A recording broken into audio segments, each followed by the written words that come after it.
Bonjour à tous et bienvenue sur notre chaîne. Aujourd'hui, on retrouve Patrick qui était la semaine dernière bloqué sur un parking au Maroc dans l'attente d'un rapatriement. Aujourd'hui, il est de retour chez lui en France avec sa femme. Il a été rapatrié en ferry jusqu'à Sète. Il nous raconte ce rapatriement.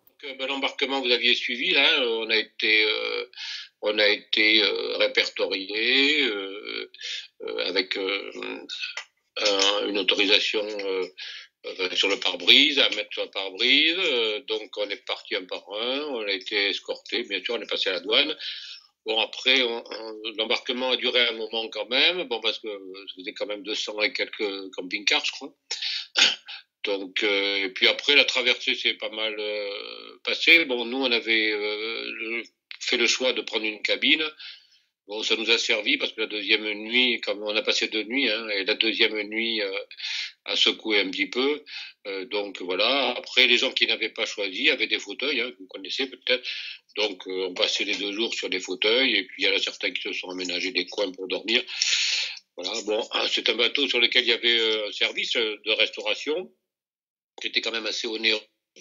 Et c'était un service minimum, quoi. Il y avait un restaurant, et puis point barre, quoi. On voyait que le personnel avait été, ça donnait un peu l'impression que ça avait été un personnel qui avait été réquisitionné, parce qu'en fait, il y avait très très peu de personnes qui parlaient français. Il y a qu'un cuisinier qui parlait français, donc sur un bateau de tourisme, c'est un peu rare, mais enfin bon, c'était pas très gênant, hein.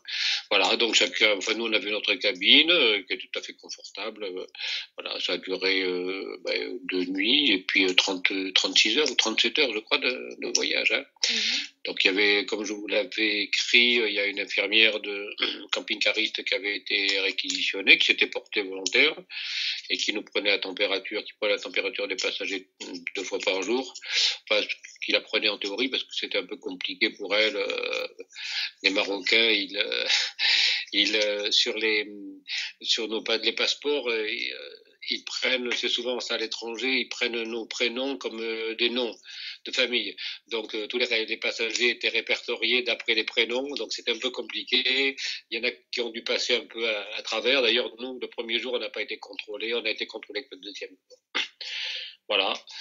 Et puis après, notre arrivée à Sète, s'est bien passée. Ils étaient bien organisés, donc ils ont fait évacuer les camions petit à petit. Et puis, donc à l'arrivée, il y avait, j'ai vu dans la presse locale, qu'il y avait à peu près 90 personnes entre les gendarmes, la Croix-Rouge, les pompiers, etc. Donc, qui nous ont fait qui nous ont posé un questionnaire sur notre santé. Là, on n'a pas été contrôlé au niveau de la température, mais on avait été le matin. Et puis, ils nous ont donné tous les papiers nécessaires pour le transit, une autorisation spéciale de rentrer chez nous, liée à cette opération ponctuelle sur le Maroc. Donc, une fois que tous les papiers ont été remplis, la douane a été contrôlée. Nous a contrôlés, pardon. Eh bien, on a été escorté par des motards pour nous diriger directement à l'autoroute, pour éviter que les gens partent dans la ville, faire leurs courses. Voilà, donc après, une fois sur l'autoroute, ils nous ont laissés. Et nous, de Sète à Bordeaux, on avait 470 km, on n'a pas été contrôlé du tout, hein. On avait affiché notre autorisation, mais on n'a pas été contrôlé du tout. Voilà. Il y a très peu de personnes sur l'autoroute, il y a beaucoup de poids lourds, il y a quelques voitures individuelles, et on s'est arrêté, oui, déjeuner rapidement. Moi, on avait qu'une hâte, c'était de rentrer chez nous, hein, donc on n'a pas traîné, mais on n'a pas été contrôlé du tout, hein. On a vu très très peu de gendarmes dans l'autre sens, mais dans ce sens-là, on n'a pas été contrôlé du tout. Voilà, puis on est rentré chez nous à bon port, on est content, hein, Oui. voilà. Et à